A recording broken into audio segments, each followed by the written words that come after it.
حدیث شریف میں ایک آدمی تھا، پہلی امتوں میں صاحب ایمان تھا، نیک تھا، صاحب ایمان تھا، نیک نہیں تھا، صاحب ایمان تھا، اور اللہ نے خوب اس کو مال و دولت سے نوازا۔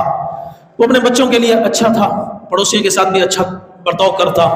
تو وفات کا وقت آیا، اب چونکہ اپنے اعمال سامنے کہ میں نے موت کے بعد کی زندگی کی کوئی تیاری نہیں کی، اب اس کا دل ڈر رہا ہے، گھبرا رہا ہے، پریشان ہے۔ اپنے بچوں سے کہا، جمع کیا اور پوچھا، اَيَّ أَبٍ كُنْتُ لَكُمْ، یہ بتاؤ میں تمہارے لیے کیسا باپ رہا ہوں؟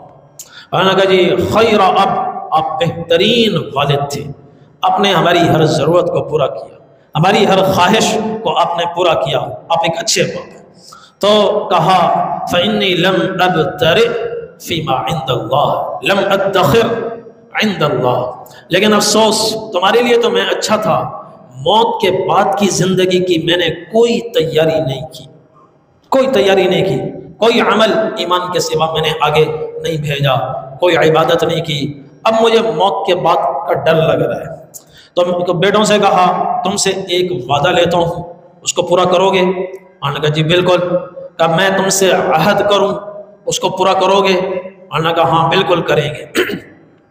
تو کہا فَإِذَا مِتُّ فَاحْرِقُونِي، جب میں مر جاؤں تو مجھے قبر میں نہ ڈالنا، فوراً اللہ کہ میرا حساب کتاب شروع ہو جائے گا، مجھے جلا دینا، مجھے جلا دینا۔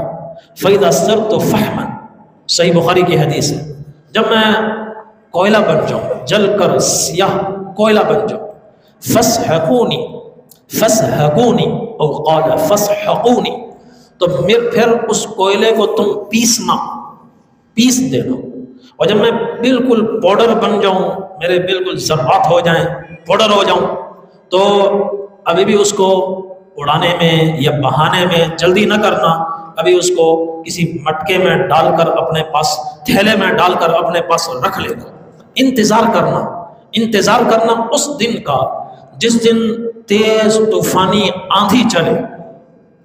جب وہ دن آئے کہ تیز آندھی چلے، اس دن وہ تھیلا نکالنا، آدھی راکھ میری ہوا میں اڑا دینا، اور باقی آدھی راکھ وہ ایک تیز رفتار دریا کی طرف جانا جو بہت تیزی سے بہہ رہا ہو پانی اس میں آدھی ڈال دینا۔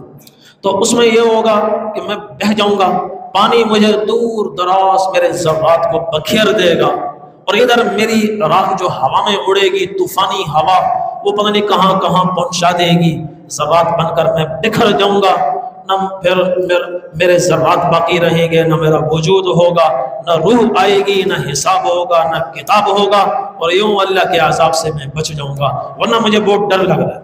بچوں نے کہا ابا یہ تو مشکل ہے، یہ تو دین کے شریعت کے خلاف ہے، پہلی شریعت مسیح کے، شریعت مسیح عیسوی کے بھی خلاف، شریعت موسوی کے بھی خلاف۔ انہوں نے کہا بیٹو میرے احسانات کا تقاضا یہ تم کرو۔ انہوں نے کہا چلو آپ کہہ رہے ہیں تو ہم کریں گے۔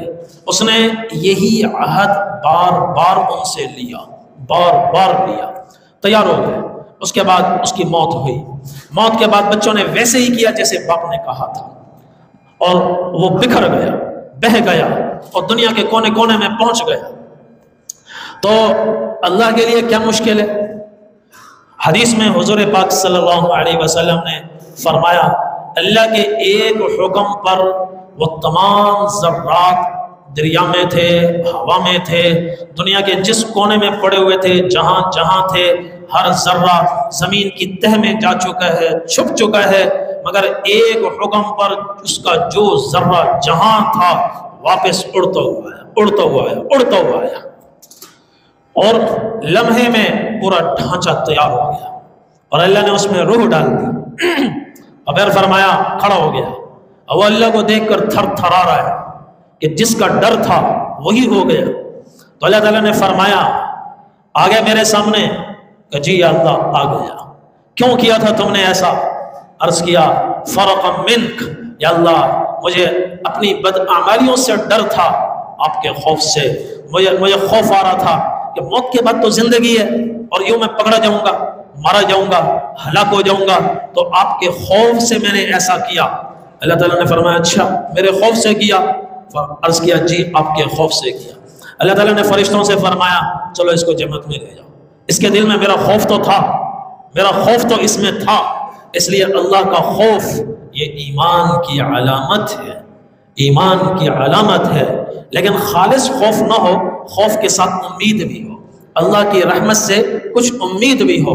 خالص امید یہ بھی ہلاکت ہے، کہ خوف بالکل نہیں، آدمی لیڈر ہو جائے، امید ہی امید ہو، یہ ہلاکت ہے۔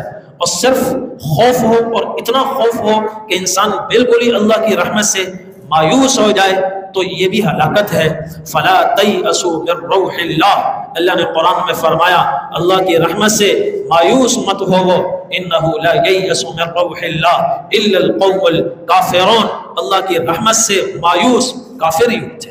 دوسری جگہ فرمایا افامنوا مکر اللہ، افامنوا مکر اللہ، اللہ کی تدبیر سے بے خوف بھی نہ ہو، نہ ڈر بھی نہ ہو، اس لیے کہ بے خوف بھی خاسر ہوتے ہیں، ناکام ہوتے ہیں اور کفار ہوتے ہیں۔ بے خوف، ایمان خوف اور امید کے درمیان ہوتا ہے۔ اللہ کی رحمت سے امید بھی ہو، امیدیں وابستہ ہوں، اور عذاب کا خوف بھی ہو۔